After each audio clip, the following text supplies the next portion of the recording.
We are lighting the candle, a world that works. And let me see if I remember how this goes. I'm here with three of my besties that I feel like I haven't seen in almost a month, but the fact of the matter is they were in my life and in my heart every single day. So I've got, I don't know how it's going to appear on your screen, but I've got Jan Jeremias to my left on my screen, then Lisa Sheehan above her, and then my good buddy Ken Caputo. And I didn't mean to leave out good buddy Lisa because she knows who she is for me. So in the meantime, we've had a lot going on in the world and a lot going on in our lives. And there have been some really fantastic, wonderful things going on for several of us. And my minister friend puts it this way: God is careful not to give you too much good or too much bad since the garden, but you're going to get some of both. So in the meantime, normally we would pick a word. And as we were coming on, I met with a new coaching client today. And I thought, Lisa, you've actually done some coaching or been coached, right? Yeah. Yep. And Jan, I know you're a teacher, trainer, coach, and Ken, same for you. So I thought it might be really kind of nice, for the four of us we've got advanced training in this area, and we probably have some good, bad, and ugly stories. But the point is it might be a neat thing if we can talk about what coaching is for us, what it makes possible in the world, and what mostly people who need to be coached don't know about how to get started with it. I'll just kick that off. Does that sound appealing to you folks? Or do you want to try something else? Works for me. All right, then. So who is a coach and what is a coach?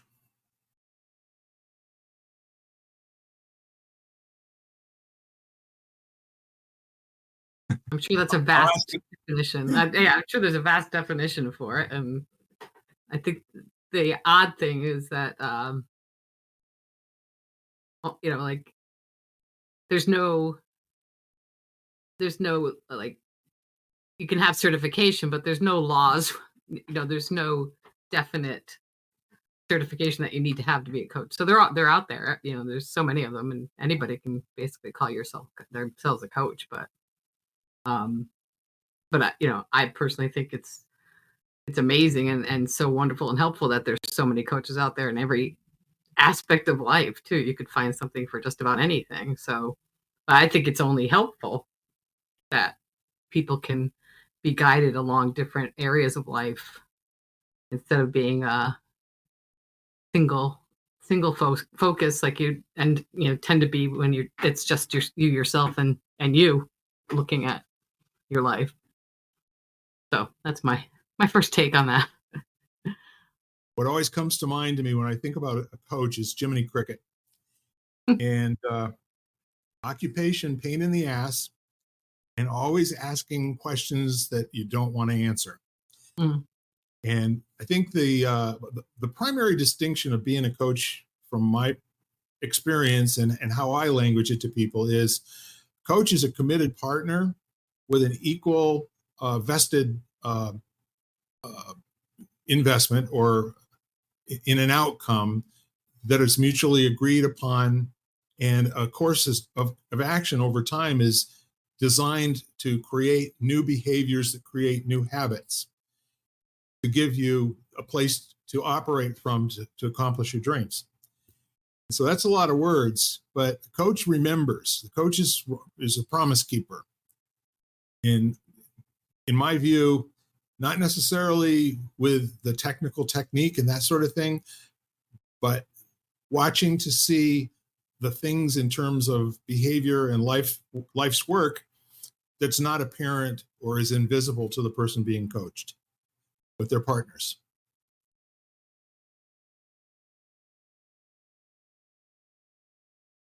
I think there's a level of accountability and structure that a coach provides, especially when you're thinking about something that's very result oriented. Good coaches do that. They're flexible, but they also make sure that you're actually taking action on the things that you need to be taking action on. Completely agree. I think there's a complete platform of trust that's required. We lost Jan for a second. She'll be back. But there's a complete level of trust that is required in both directions, which is why I say it's an equivalent partner, just got different jobs to do on the team. So yeah, I think it's, oh, go ahead, Bill. Sorry. I'm just going to say, for example, that I know how to do something doesn't necessarily qualify me as a good coach, to Lisa's point. I may not have the, the training myself to be able to deliver the understanding to someone who's paying for it. So there are lots of different kinds of coaches, and a person who's a good coach for singing might not necessarily be a good coach for karate. Very true. Yeah, I think it's good for people to kind of determine, is it a coach they need or is it a mentor that they need? Because they are a little bit different. Like, I don't really do coaching anymore. I provide mentorship, which has a slightly different feel to it. It's a little bit more open, and I feel like it's a little bit more integrated, but it's less on the accountability side and more on the questioning side. It's a little bit less, you need to do this, and it's more along you kind of guide and listen a lot more, I think. I like that. You didn't miss much, Jan, but I think the distinction, and your mic's off. The distinction between coach and mentor, from my view, is a coach is more performance specific in terms of, specific measurable goals, where a mentor tends to be somebody who's committed to mastery, being with someone else who is a master. Probably don't think they are necessarily, but they're really good at making the right question and the right comment at the right time over a lifetime. Yeah. And it's, just that, like, as an example, early in my career when I was teaching a lot of martial arts, there was a lot of coaching involved. It was understanding mechanically how to get someone, and there was also mentorship. I mean, we connected it to other areas of their life, but if I was working with someone who wanted to compete in the ring with, fighting or comedy, there's like specific things they needed to do. And you wanted to track that, hold that accountable, is very, very detail oriented and focused. Whereas now I only teach a couple people privately, and it's really those physical skills are a metaphor for how they're living their life. And it's all in service to that. So it's less about doing the punch exactly right and more about why they're practicing punching, and what the needs are for that, and having a little bit more of an open format. So, and they both have value, but like you said, Bill, I think the person needs to be clear as to what value they're looking to get before making decisions on what they need, I think that's well said. Do you, like, Bill, Jan, and Ken, do you have like questions that you like one main question that you ask somebody to see what their why is for wanting a coach? Well, yes and no. In my opinion, it's become a mechanical step with most people in the first thing you do when setting goals.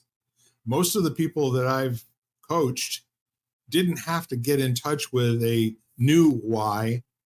It didn't have to refer to the why. They just had to decide they were going to do the work. And that's how I started in the 1990s. The whole, why are you doing this? What's the thing that you can keep coming back to? We did a thing called state training, which is something that Tony Robbins was a master at. The opportunity to take yourself from being upset, having been triggered, in a situation, in a social situation at work, and then being able to alter your state immediately and shift into a place where you want to be, and you're accessible to the world, and the world's accessible to you too. And there was more of that sort of thing, just the self-talk and the self-knowledge, because we hadn't gotten to that point. But now almost every single MLM, when you first sign up, before you go out and have your conversations with people to get them to either buy something from you or to sign up, has this mechanical step of creating your why. Mhm. And unfortunately, I don't think the work is done properly to connect people with what they really value, and what the direction and the degree their compass is pointing magnetic north. I think it's a great question. I've And heard it's the people, and I think everybody's probably heard of, and I can't remember who started it, but to ask the why to the seventh time, Mhm. because your first initial why is never quite specific enough, and not what really where your passion lies, or what your true motivation is. So I always thought that was an interesting way to get to somebody's core. So yeah, there was a man named Werner Erhard, and he used sevens a lot. That he said, Hmm. one of the things is people will not remember what you've said to them until they've heard it from you 7 times. And then, he had this knack of walking into a space where there'd be volunteers cleaning his bathroom or something of that nature. And I heard this from a man that actually did that for Werner. And Werner came in and he said, "Well, what are you doing?" And he said, "Well, I'm cleaning your bathroom." And he said, "And what difference will that make?" And he said, "Well, you'll have a clean place to be able to not, become triggered by anything in the environment that's not right. It's going to be perfect and clean. And what difference will that make?" And so that went on for 7 times. And the answer always got to, it will change the world for the better. That was the Mhm. work to get there. Yeah. Mhm. So now, I guess, if you take that, that's the Martin Luther King quote. If you're sweeping the street, make everybody completely jealous of how good a street sweeper cleaned that space.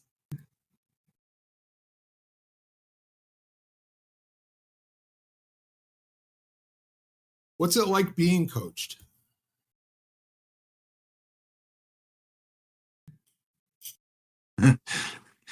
Completely depends. So, no, that can be an interesting thing, and I think the main thing is there needs to be alignment in both directions, for it to be a meaningful experience. So, and it's not all partnerships are going to work as well as you would like them to. It has nothing to do with you and nothing to do with them. It just has to do with the dynamic created. So, so sometimes, like, I've had many times where I've tried coaching with people and it just didn't work out. It was frustrating, and it wasn't that they were doing anything wrong or they didn't know what they were doing. It just didn't work for me, or I didn't work for them.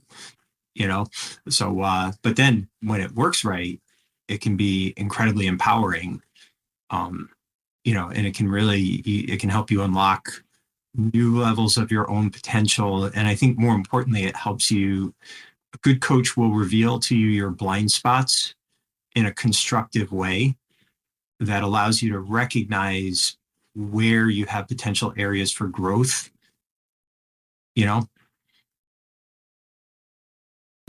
I really like that. And I, again, the period of time where I could point to and say this was transformational in terms of my business, my marriage, my view of myself, everything. I mean, it was holographic. It was across every part of my life.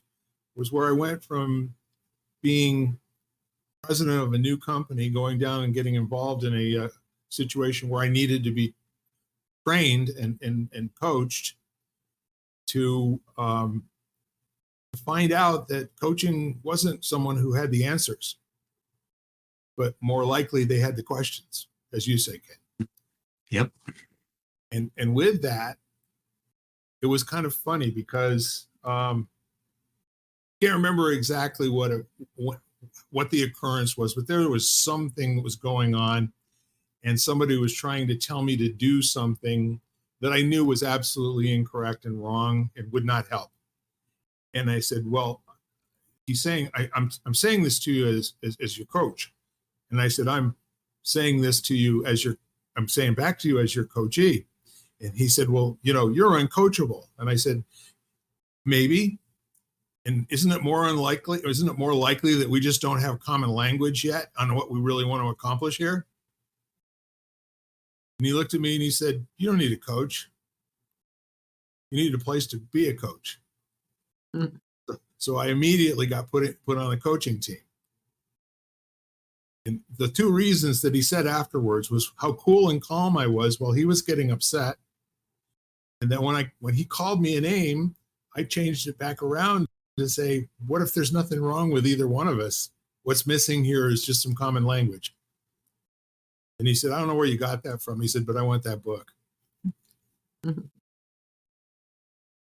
I said, I can't tell you that I remember where I got that from, but I did get it from somewhere. I think the neat part of it is that from then on, I really had a relationship with coaching that was about mutual transformation. That you really don't deliver something to a coachee. You transform and grow together, or like you said, Ken, it's going to fall apart. There's got to be gold for all parties involved.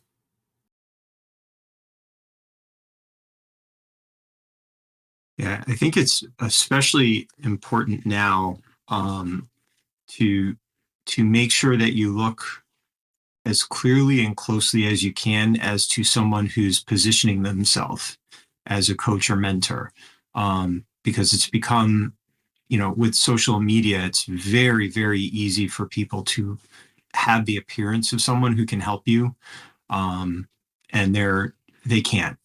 They've just, they're very good at marketing. They're very good at messaging.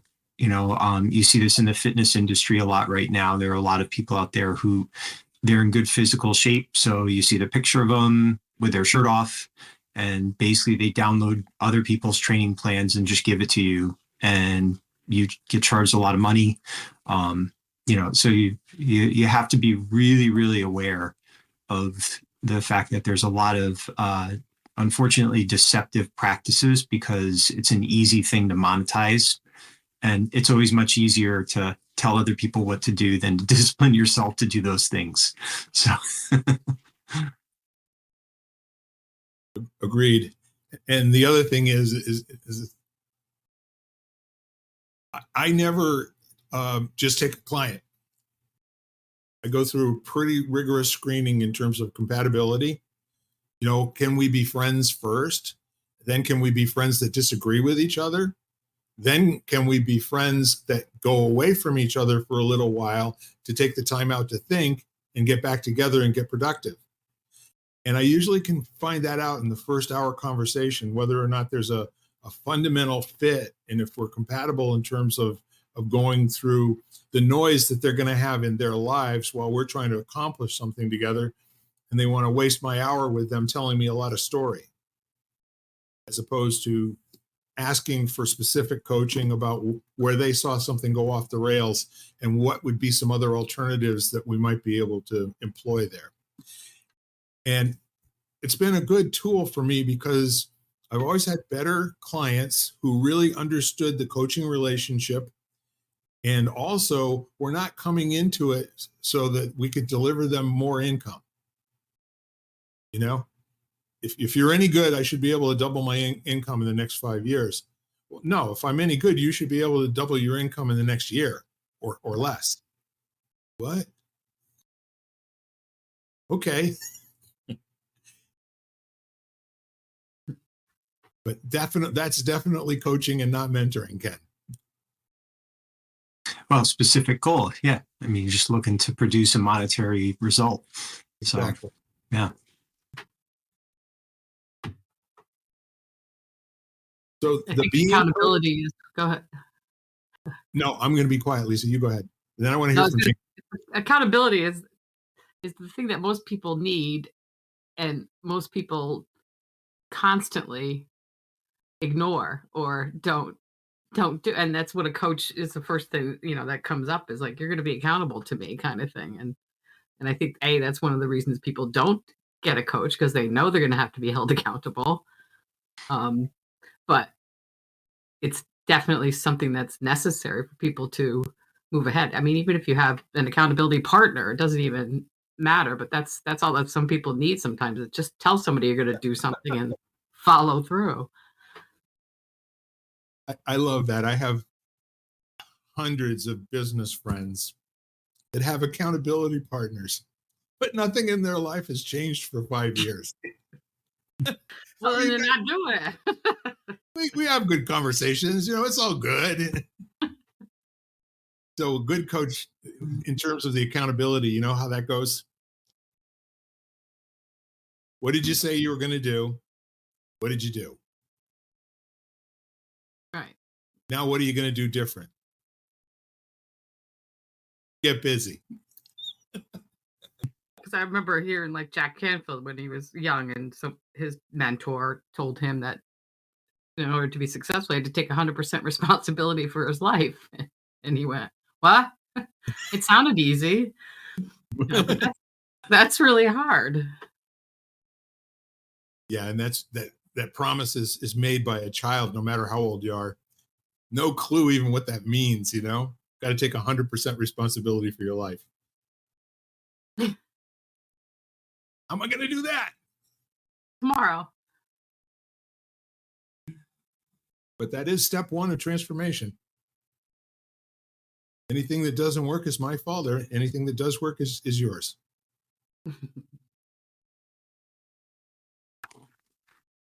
Miss Jan, Yeah. Yes.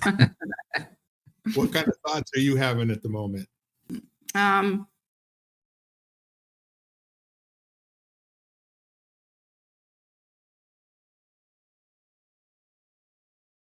I mean, maybe I just don't know how I would classify it. And I missed Ken's little because I got dropped, but I mean, every coach that I've ever had has always been a really great listener. That's just like an active listening as opposed to passive listening, just being able to, and I think in general, that's really what that's all people want, is they want a place where they're heard. So I know that's a huge part of my, health coaching, is people want a place to say whatever they want to say. That's a good insight. And a lot of times early in the coaching career, there's a lot of that going on, and less talking about the skills, but more or less just sharing the failures and being able to do that with somebody they know is not going to judge or tell them that they should be doing better or something of that nature, or just whatever it is that they need to be heard about. And I think there's an element of authenticity for the coach. So it's kind of like going to someone who looks very unhealthy as a health coach. It doesn't resonate. There's something about it that just doesn't, you're like, okay, well, you're telling me to do all these things, but you don't really look very healthy yourself.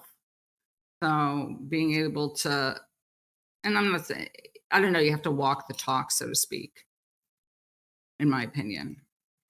Well, that person you described might be a teacher and not a coach.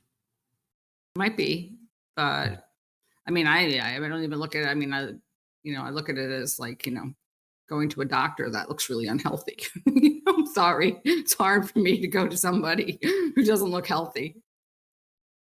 That was kind of a tagline for those Ukrainian glacial minerals back in the day. The headline was "Dead Doctors Don't Lie." The average age of a doctor when they pass is 53 years old. Now, I have no idea if that actually was true, but we had no internet then to really check into it too much.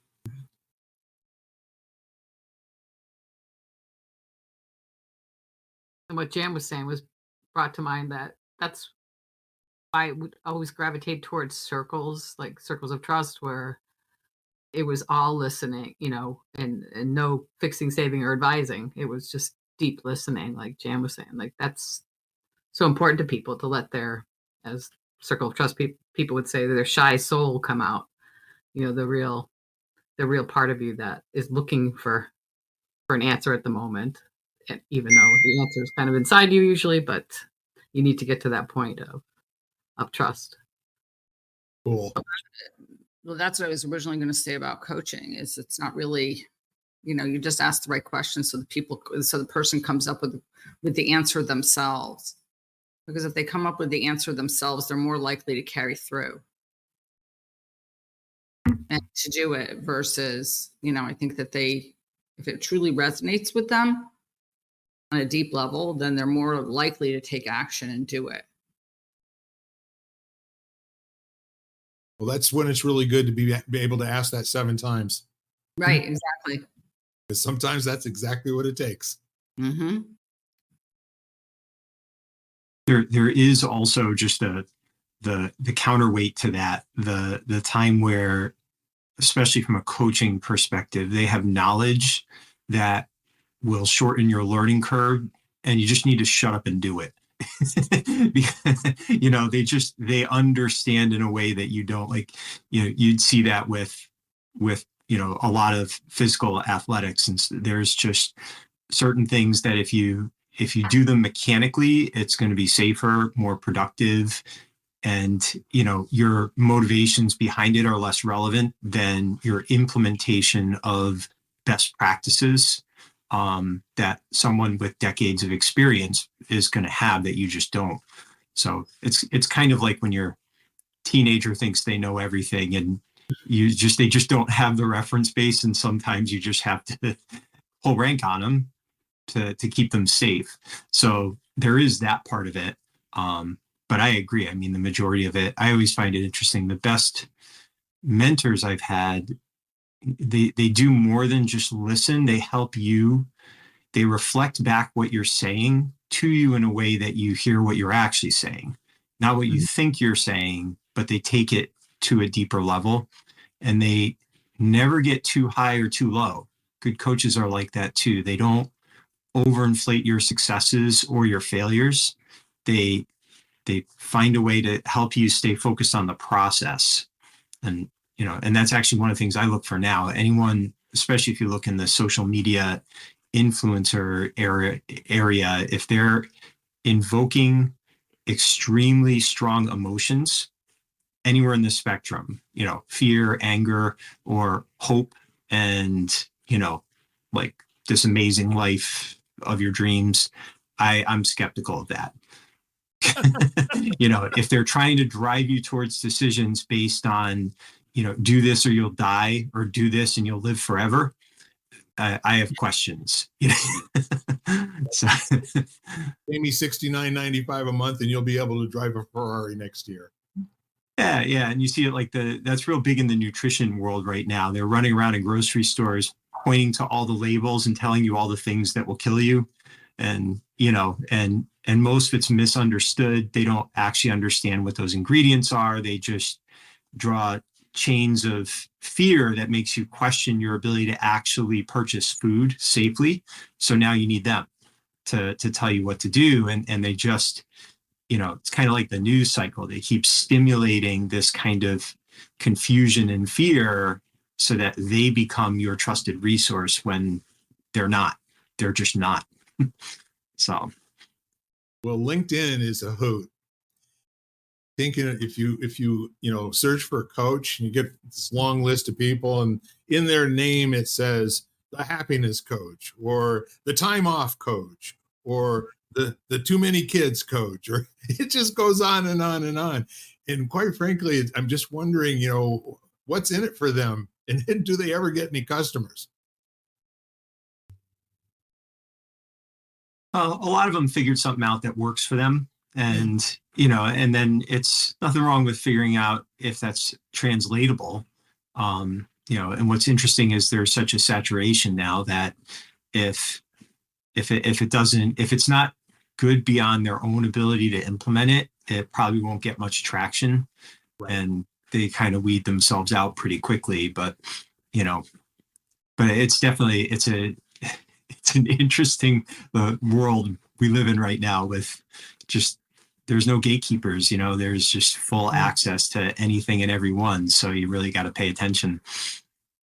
Yeah, it's kind of an interesting thing. We're talking about the distinctions between coaching and mentoring. I typically start off with a coaching agreement, and then at some point it just slides into mentoring. And unless there's some big new challenge that it's going to require intensive thinking and experience and that sort of thing, there's no need to charge for that anymore. Now we're friends, and it just seems to work out pretty well that way. So I've got people in my life that have been around for 25, 30 years. And that's the most rewarding part of relationships, as a matter of fact, is going from a fee for service kind of a situation to when can I buy you dinner? Let's just sit down and talk. Tell me what you've been doing. That's cool, just even to be able to say that to future clients or whatever. I mean, because that's not what I hear typically. No, this turned out to be a different form of psychotherapy, which requires that you have a shingle.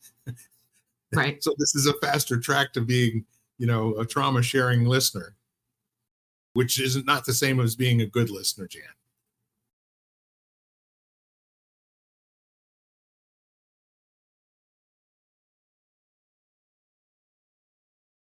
I do like those pauses. I'm trying to think too, like, Jan, when people come to you for yoga, what are the reasons outside of physical, getting into physical shape that they come to you? Have you noticed anything that underlies there? I mean, for me, a lot of it is pain management, just because of the clients that I tend to see and work with. And stress management probably are the two where people come to me most. Very rarely do people come to me because they really want to, do cool poses. I don't think. No? No. I'm nobody. I don't know. I have had students periodically tell me, I really want to do a headstand, like they'll have a pose that they really want to do, and they'll be like, can you help me, kind of thing. But it's usually not where they begin. Right. Well, we all know that getting more blood to the brain makes you not only smarter, but makes you live 10 times as long. That's right.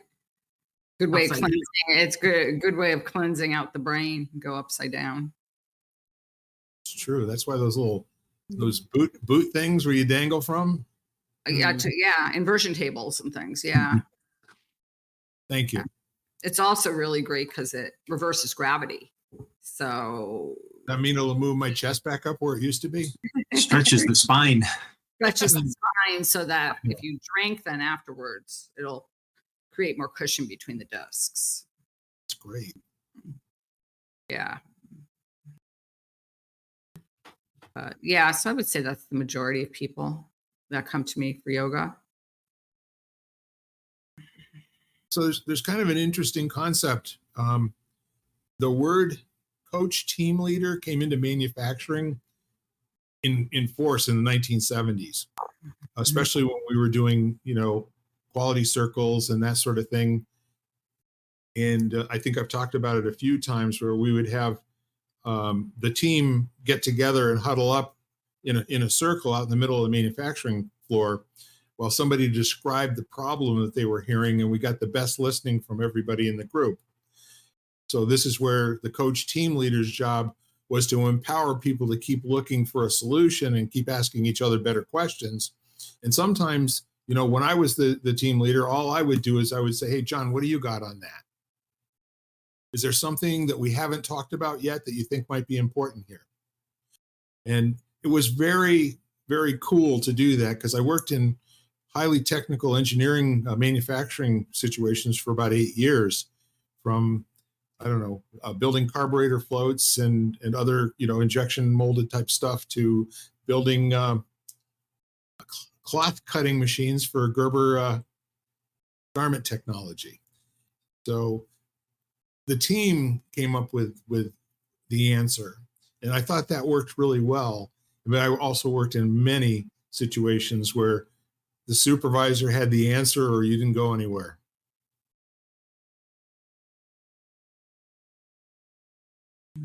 Hello, corporate America. Yep. Not interested in getting a solution, just interested in not looking bad.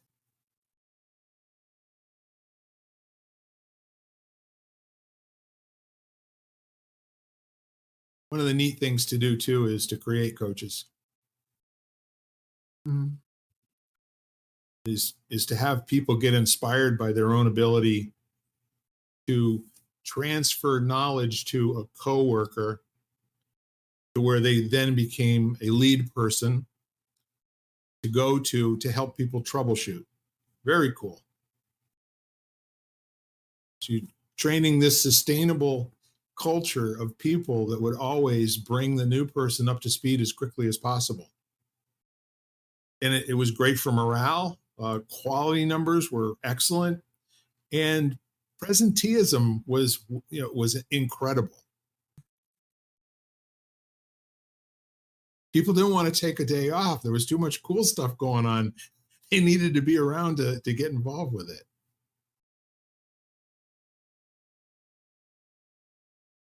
There's a lot less risk of siloing. I mean, if you're actively looking to kind of share and teach and better each other, then you're not going to get as, I mean, that's always one of the challenges in corporate settings. If your performance is directly related to the least amount of risk that you assume, and the best job you can do of upholding the way things currently are, then yeah, you're not going to want to volunteer very much. That could rock that boat, So, but at the very least, if if you foster value in helping each other out, providing each other with support, that's definitely going to be a much more enjoyable place to work for a longer period of time. There's a high turnover in the authoritarian, dominate the conversation type cultures, where people learn to keep their mouth shut because it's risky to open and make suggestions. Yeah. Jim Collins, in his books, he called that model the genius with 1,000 helpers. It's, where you have one person and everybody else's job is to figure out what they want and do it, and if anything goes wrong, he's, you get the blame. And if everything goes right, they get the credit.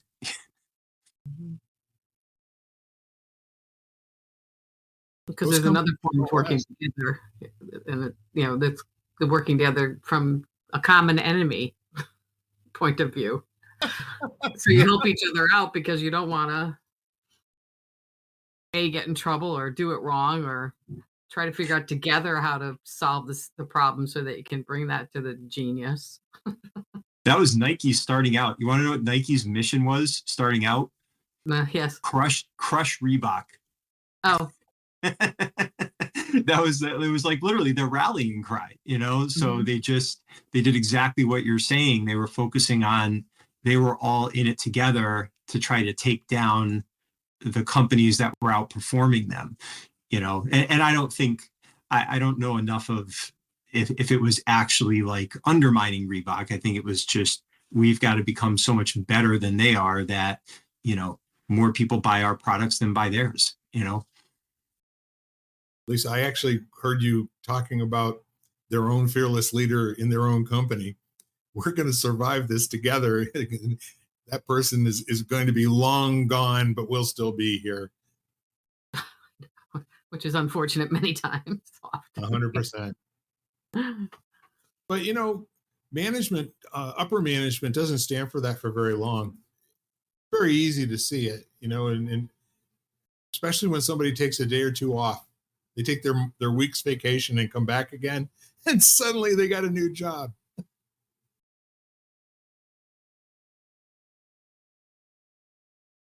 It's a strange culture to be in many ways. Yeah, talking about authenticity. In, Doesn't in many exist. companies, Yeah. there just isn't any there. Yeah. Yeah. Well, it's all up on the walls. They claim it. Right, you are. Customer is Big, king. big posters of what they stand for. But ask any employee.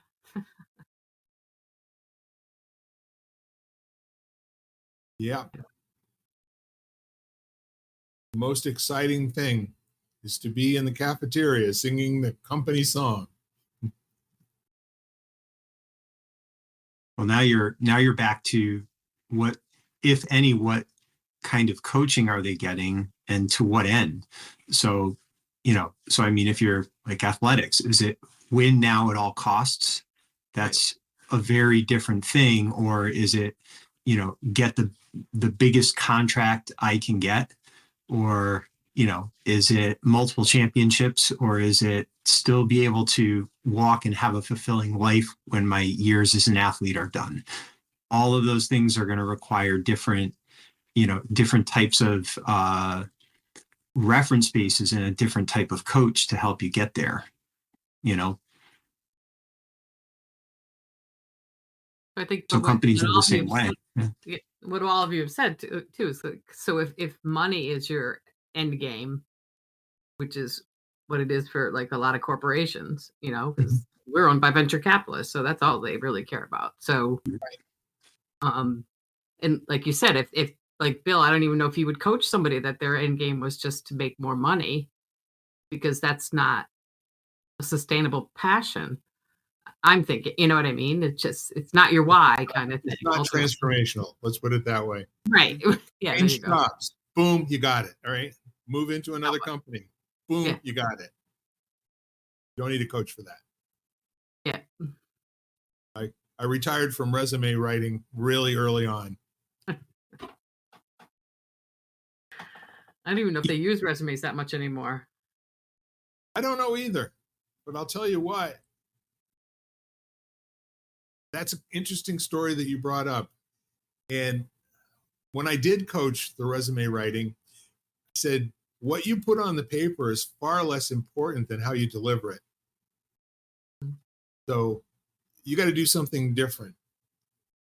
And this one gal, she was a graphic designer, and she sent out resumes to 50 different companies between New York City and Boston. And she sent them in a box. And she folded the resume up and she put it underneath a little Statue of Liberty. Oh. And there was a sign on the Statue of Liberty that says, there's only one person that will work harder for you than me. And she's tied up at the moment. It was brilliant. She got like 9 offers. It was crazy. I did one for myself when I first got out of college. I did it as a like sponsor a child ad. So my picture was on it, and it's like, meet Lisa Shan. She has this, and this, but she doesn't have the right job yet, kind of thing. And there was a coupon at the bottom. I want to hire Lisa immediately. Here's $50 to make the journey better, something like that. But I did get a major interview out of that. But yeah, it's the ones that get you called in that are the important. I always told people there's 4 ways that you need to deliver this resume. First of all, you're going to get yourself a blue envelope, and you're going to handwrite the person's name who's going to be receiving it on the outside, and you're going to mail it. The second one is you're going to drop by the company and go to the personnel office and hand a copy of your resume to the personnel manager. The third way you're going to do this is you're going to put it in a box of cupcakes. Deliver it, to the front desk and say, the cupcakes are for you. Would you get this to the supervisor that's hiring for this job? And then the fourth way was whatever else we came up with brainstorming. Cool. And had a real good record with people getting jobs quickly. They were well qualified, no doubt about it, but waiting for all the resumes to open. I think the last job I actually hired from resumes, I had 50 or 60. And today I understand that they get as many as 300 or 400 resumes for any posted job in on Indeed or something like that. Seems like a pretty ineffective way to try to, build an organization. Yeah, plus they all have the computer programs to pick out the Right. keywords and stuff like that. So they're not even looking at cleverness or anything like that anymore. I was going to No. say, I think they go much more by like questionnaires now. Mm. If these very, very involved, sort of lengthy question answer type things. And then they basically say, please include your resume at the end. And what's really, really neat about the resume, it's like a caterpillar.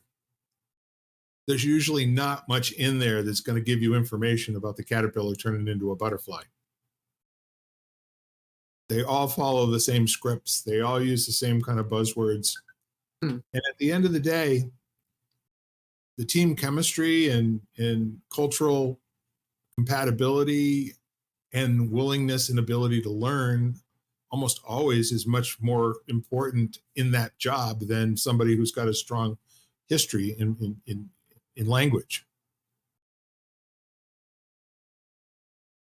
And to Jan's point too, I think that's why they do a lot of those personality tests too, and to see That if would you be fit. interesting. Hmm? I wonder if I would get a job that way. Maybe not. Oh well, I guess I'll keep doing what I'm doing. Yeah, right. So I wonder what it would all be like if the fitting room concept was fully embraced, where everyone is actively trying to inform, as far as a partnership, as best as possible, who they are and what's needed in both directions to find the best fit. Because right now, either you need a job because you need money and you got rent or mortgage or whatever, and you're trying to convince them you can fit, or the company is uncomfortable with revealing too much about what will be required to fit. So there's not really a conversation. There's just this game. It's a negotiation where you don't show too many of your cards too quick, and you're trying to figure out what the other person wants to see so that you can come to an agreement to give it a shot. So if it were the other way around where it's open, now if everybody was working to figure out how well are we going to match, how well will this work as a partnership, take a little bit of time to have that conversation, that might be interesting. The other thing one of the things that we did that I feel is very valuable, and also I don't see it as much, is the entire time someone's working with you, you're comfortable with the idea of them moving on and having been better for their time with you.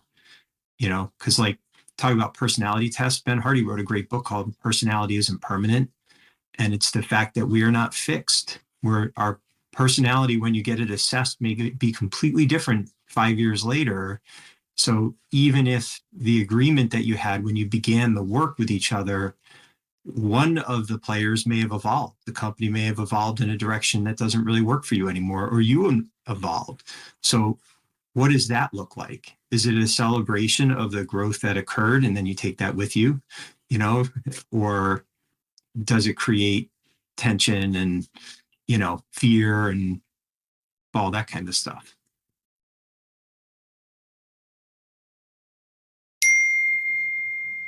I think they should force corporate America to have a coach, like the upper management.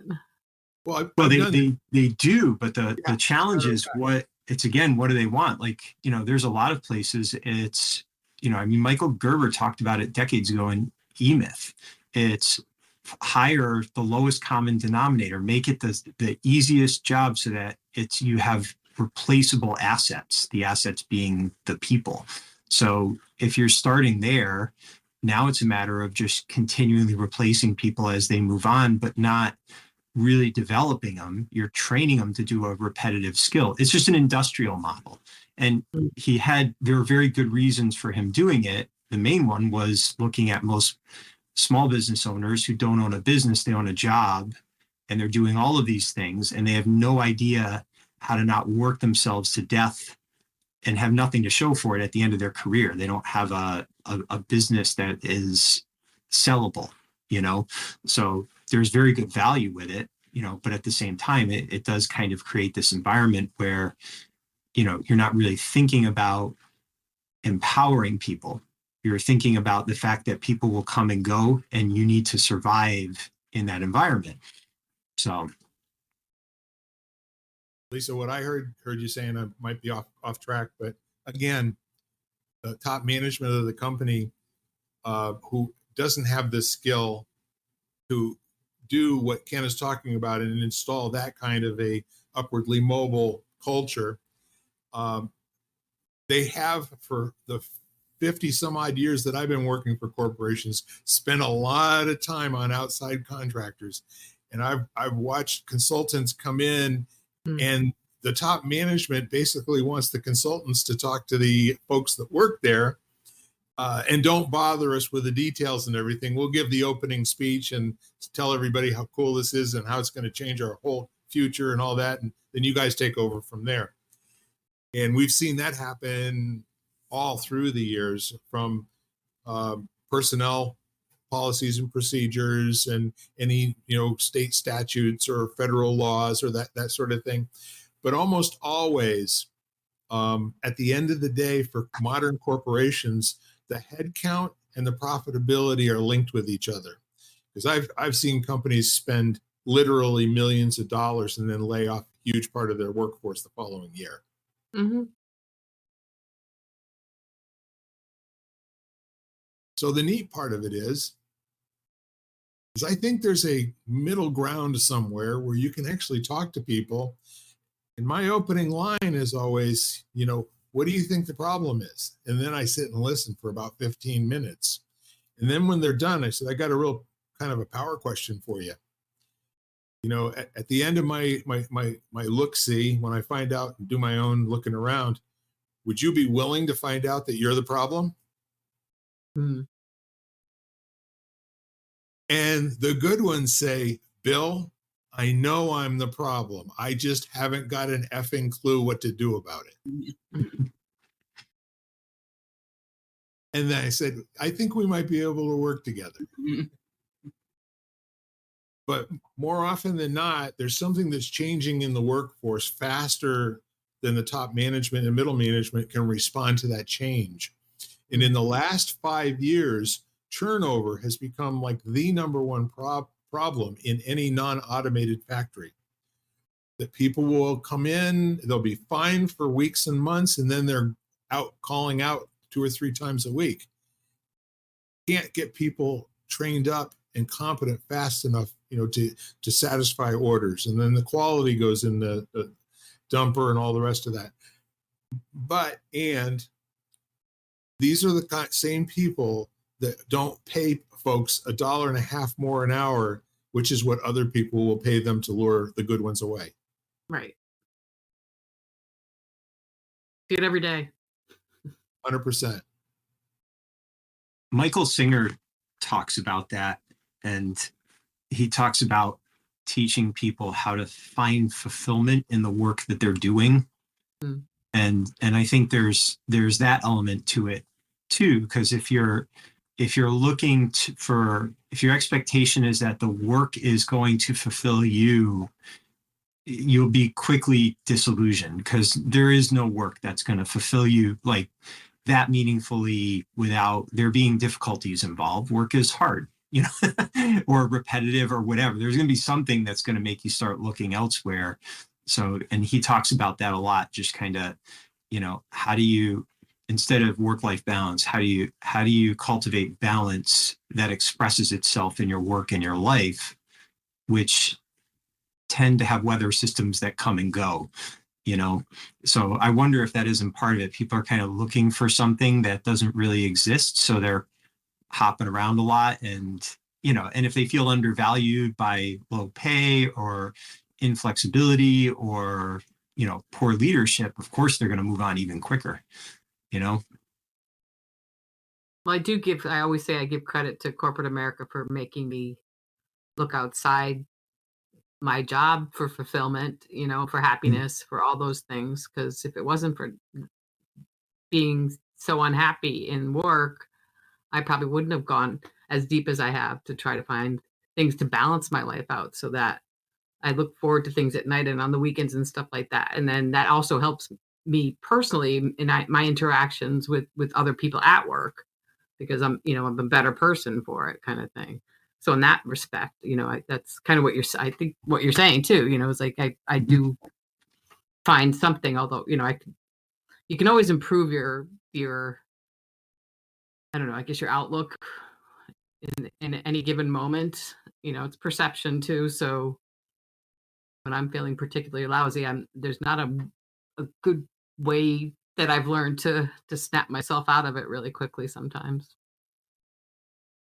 I was working with a group of a leadership group, and we were talking about just the practices you have that allow you to feel balanced and healthy. And I said, just imagine, a stressful day of work when you're coming in feeling strong and after a good night's sleep and nourished, how much more resilient you are to that than if you slept 2 hours the night before and had an argument with your spouse this morning. The work situation has not changed. It's just your vulnerability to that environment that's changed. So how do we practice in advance strengthening ourselves in a way where we're able to start from a place of health and well-being, and then you can handle, the more stressful environments that you're put in. Exactly. Well, also what's kind of interesting too, before people were told to look for their why, they were told to find their passion. Remember that? Oh yeah. What are you passionate about? So when I came into one place, probably, I don't know, 2008 or 2009, things were going to hell in a handbasket as far as sales, and it was just a mess. And when I sat down with the owner of the company, he said, they keep telling me that I need to get a passion advisor.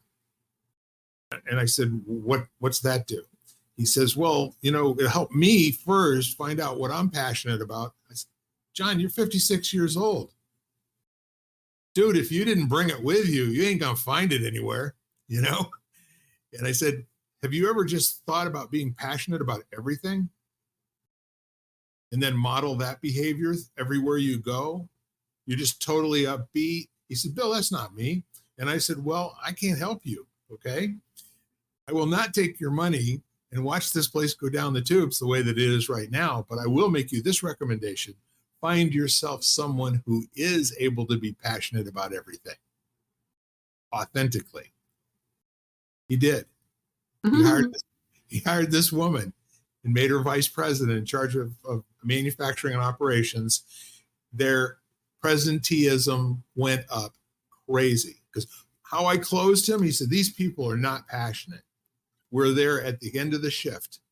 I said, you don't think they're passionate? I said, come over here by the window. I said, got a watch? Start now, end of shift. People were out in their cars, driving out of the parking lot, and the parking lot was bare in 5 minutes.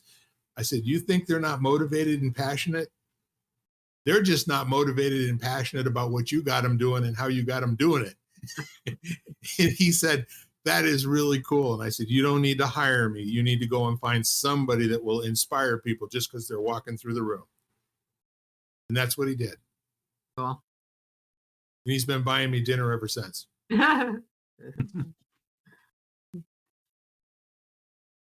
So anyhow, you know what, ladies and gentlemen? That's with an A, gentlemen. I think we're at the top of the hour. Any closing thoughts from y'all?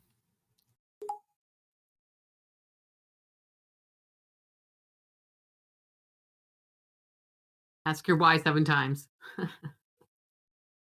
Just try it. And then find a coach. Yeah. And Fine. while you're, oh, go ahead, Jan. I was just going to say find balance somehow. Mhm. Yeah, and I was just So- thinking when you're finding that coach, I think it was Tony Robbins that said, stand guard at the doorway to your mind. Mhm. Like, hope is not a plan. So just add a little bit of rigor to your decision making when you're looking for someone to support you in your journey and your goals. There was also another great man that said, your mind is a dangerous neighborhood. Don't go in there alone. Another good reason for coaching. So thank you guys. Again, it's incredible spending time with you and having the best time ever every single time we talk. And my advice to you at home is if you think you need to hire somebody to teach you how to write a better resume or do all those sorts of things, or if you're one of those folks that's out there changing jobs every 3 or 4 months, trying to figure out what you're passionate about, put that all down and then go get some training in being passionate, how to generate it from nothing. When you can do that and you can authentically create passion in your life at any moment, it won't really matter what you're doing. And I really believe that that's the best advice I can give you, but it's also worth what you're paying me, which is not a lot. So with that said, I'm going to close as I always do these days. And that is, would each of you call, email, text someone you love and let them know that the world is a better place for you because they are in it. With that said, love you all. Bye-bye for now. We are lighting the candle, a world that works. Have a good week. Bye-bye. Bye-bye. Until the next time. You've been listening to Lighting the Candle, a world that works, part of the Exvadio Podcast Network. You can catch us each week as well as the rest of the network at exvadio.com/podcasts, as well as the Apple Podcasts app, Google Podcasts, Spotify, iHeartRadio, Stitcher, Audible, Amazon Music, and wherever you find podcasts.